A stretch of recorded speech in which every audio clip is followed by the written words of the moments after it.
ପ୍ରେଜ୍ ଦ ଲର୍ଡ। ନମସ୍କାର। ମୁଁ ଆପଣମାନଙ୍କୁ ରବିବାର ଦିନର ସମସ୍ତଙ୍କୁ ଶୁଭ ସକାଳ।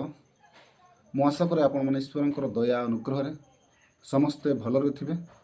ତ ସେଇଥିପାଇଁ ଆସନ୍ତୁ ଆମ୍ଭେମାନେ ଈଶ୍ୱରଙ୍କର ଦୟା ପରିବର୍ତ୍ତେ ଆମମାନେ ଆଜି କ'ଣ କରିବାକୁ ହେବ ତାହା ଆମମାନେ ବାକ୍ୟ ମାଧ୍ୟମରେ ଗୋଟିଏ ପଦ ଦେଖିବା। ତାପରେ ଆଜି ଆମମାନେ ପ୍ରଭୁଙ୍କର ଇଚ୍ଛା ଅନୁସାରେ ଆଗକୁ ବଢ଼ିବା।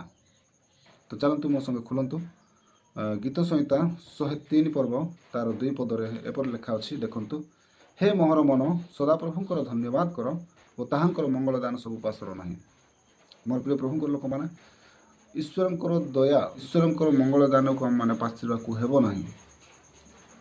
ଈଶ୍ୱରଙ୍କର ମଙ୍ଗଳ ଦାନ ସମସ୍ତ ଅପେକ୍ଷା ସର୍ବୋତ୍କୃଷ୍ଟ ସର୍ବଶ୍ରେଷ୍ଠ ମଙ୍ଗଳ ଦାନ ଏହା ଅଟେ କି ଆମମାନଙ୍କର ସମସ୍ତ ଖାଇବା ପିଇବା, ରହିବା, ଉତ୍ତମ ସ୍ୱାସ୍ଥ୍ୟ ପାଇବା ଏବଂ ଟଙ୍କା ପଇସା ଉପଭୋଗ କରିବା, ଏ ସମସ୍ତ ଠାରୁ ଅପେକ୍ଷା ସବୁଠାରୁ ଶ୍ରେଷ୍ଠତମ ମଙ୍ଗଳ ଦାନ ହେଉଛି ଆମ୍ଭେମାନେ ଯେଉଁ ଆଜି ଶୁଭ ସକାଳ ମାନେ ପାଇପାରିଛୁ।